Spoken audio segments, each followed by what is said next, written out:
The Brumby, strong, majestic, free. To many, a living link to our high country heritage. They're such a part of our cultural identity. It's hard not to be swept up in the romanticism of these animals. Unless, of course, you're on the other side of the fence. The horses need to be moved off this. They need to be kept off it. Where do our Brumbies belong?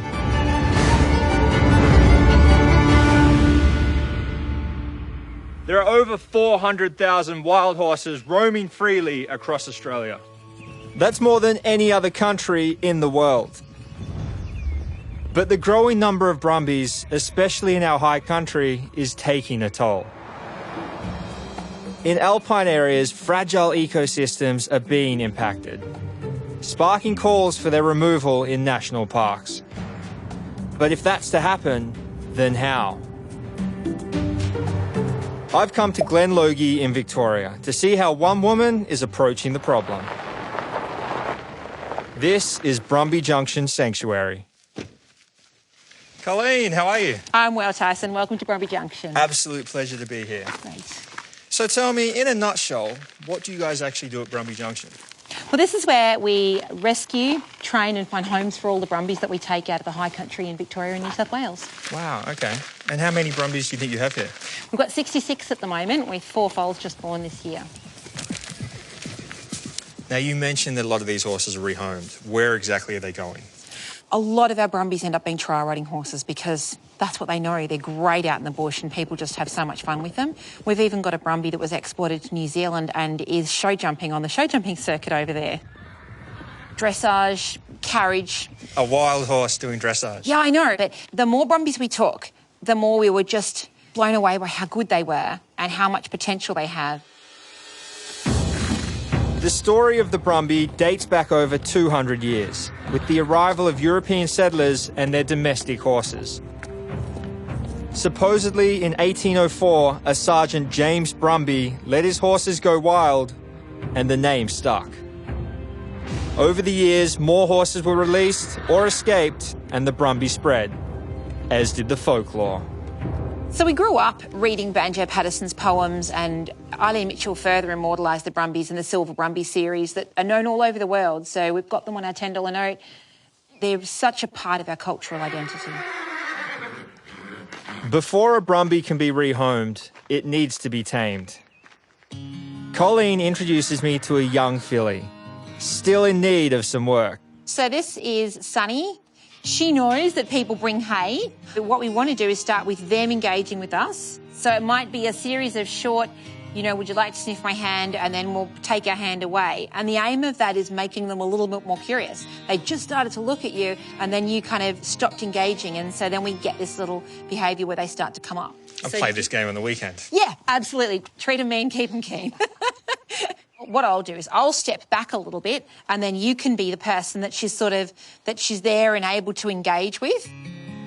I grew up with horses on my family farm, but they were born and raised around humans. The way you're leading with the shoulder there, so you soften your body language a little bit, and that's why she's reacting so well to you. So the next step is introducing gear.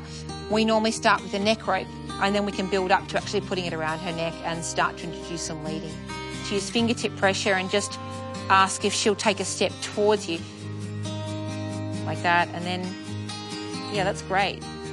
It's amazing. I've been in here for 10 minutes and she's already responding to calls, coming my direction.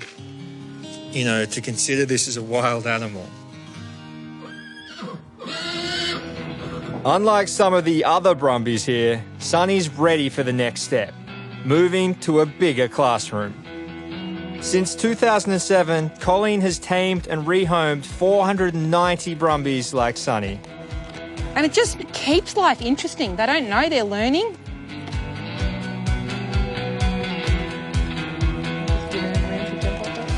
Hey, you think they enjoy this? Yeah, I think they think it's much more fun. Hey, come on, come on. This is next. She might not do this. Okay, thank you, Sunny. Come on, come on, come on, come on. Okay, I didn't think she'd do this. Whoop, whoop, whoop. Good girl. Yay! Right, Taz, Clever I think we're going to girl. have to offer you a job here. I might do it for free. Whoa! And see, it's a good reminder, isn't it? Yeah. You forget. I mean, she's going super well. And sometimes it's good when they give you that little reminder that I am still a little bit wild, I'm still learning. There's no question. These are beautiful animals with an important place in our history. But I'm still curious to know if Colleen thinks they belong in Australia's national parks. Obviously, of course, the parks are there firstly for our native flora and fauna. So it's really important that we find that balance. There's no doubt brumbies need to be managed with a view to having a sustainable population left in the wild. Which brings me to my next stop, to one of the places where brumbies are running wild. Kosciuszko National Park in the Snowy Mountains. Richard, how you doing, mate? Good, how are you? Not bad. Good spot to meet, hey? Lovely. Richard Swain is a long-time resident of the region and has seen firsthand the impact that brumbies have had on the land. There's a little confusion between the myth of the Brumby and the reality of a feral horse. In 2014, scientists estimated that more than 6,000 feral horses were living in this national park. And that number could be increasing by up to 20% every year.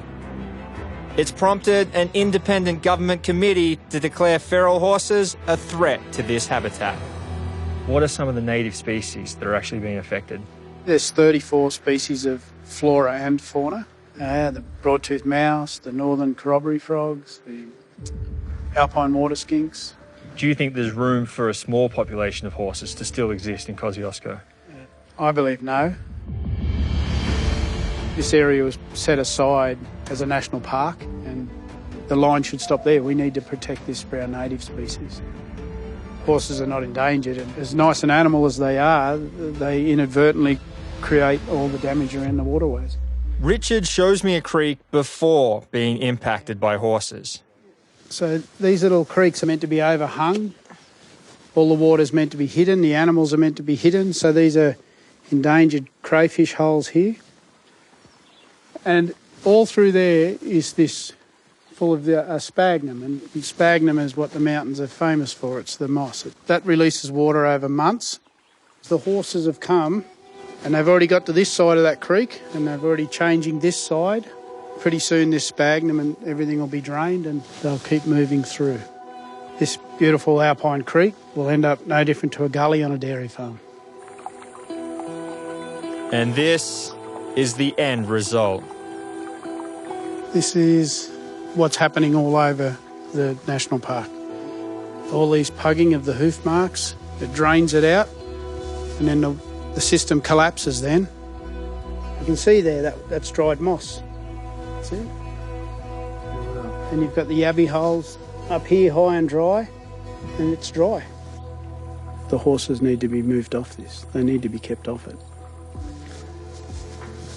Just like a lot of other Australians, I had a different association of what the Brumby was. I always thought it was part of our traditional heritage, I guess. And this is the first time I've seen the true impact they're having on such a beautiful piece of land. It's pretty clear the Brumby population is out of control. I've seen firsthand the extent of the destruction to sensitive ecosystems here in Kosciuszko.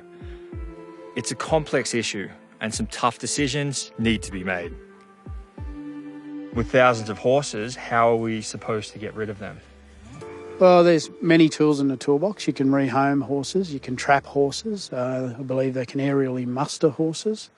And then there'll be some that'll have to be culled. It's a confronting thought, especially once you get to know these horses. You know, the more we started taking in brumbies, we were just looking at them thinking, why doesn't everyone know that these horses are so amazing? And we're trying to take as many as we can, and there's other groups as well that are trying to take as many as they can. They just seem to be incredibly suited to domestic life, and it seems a terrible waste to have them going off to be slaughtered when they could be someone's best friend. The fate of the iconic Brumby and the survival of our precious high country ecosystems is in our hands. For their sake, we need to find a solution.